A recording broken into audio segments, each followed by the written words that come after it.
ગુજરાત પર ફરી વખત આતંકવાદીનો ઉછાળો પડ્યો છે। દિલ્હીથી ઝડપાયેલા આતંકી શાહનવાઝની તપાસમાં ચોંકાવનારા ખુલાસા થયા છે। શાહનવાઝે કબૂલાત આપી હતી કે તે અબુ સાલેમના કહેવાથી ગુજરાત સહિત દેશના અનેક સ્થળો પર રેકી કરવા માટે આવ્યો હતો। શાહનવાઝે ગુજરાતના અમદાવાદ, વડોદરા અને સુરતમાં પણ રેકી કરી હતી। ગુજરાતના મહાનગરોમાં બ્લાસ્ટ કરવાની તૈયારી કરવાની ફિરાકમાં હોવાનું પણ કબૂલ કરતા ખળભળાટ મચ્યો છે।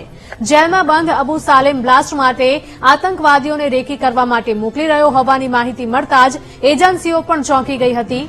એટલું જ નહીં, આતંકી શાહનવાઝે ગાંધીનગરમાં આરએસએસ અને વિશ્વ હિન્દુ પરિષદના કાર્યાલયને નિશાન બનાવવાનો પ્લાન હોવાનો પણ ખુલાસો કર્યો છે। તપાસમાં સામે આવ્યું કે ગોધરા રમખાણોનો બદલો લેવા કાવતરું ઘડી રહ્યા હોવાનો ખુલાસો થયો છે। આતંકીએ અમદાવાદના સાબરમતી આશ્રમ, અટલ બ્રિજ અને અન્ય મહત્વની જાહેર જગ્યાઓ પર બાઇક ભાડે રાખીને રેકી કરી હતી।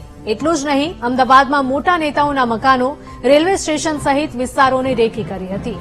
વડોદરા અને સુરતના પણ જાહેર સ્થળોની રેકી કરાયાની માહિતી સામે આવતા ખળભળાટ મચ્યો છે। ત્યારે શાહનવાઝના રેકીમાં અન્ય કોણ કોણ સંડોવાયેલા છે તેને લઈને પણ તપાસ હાથ ધરાઈ છે।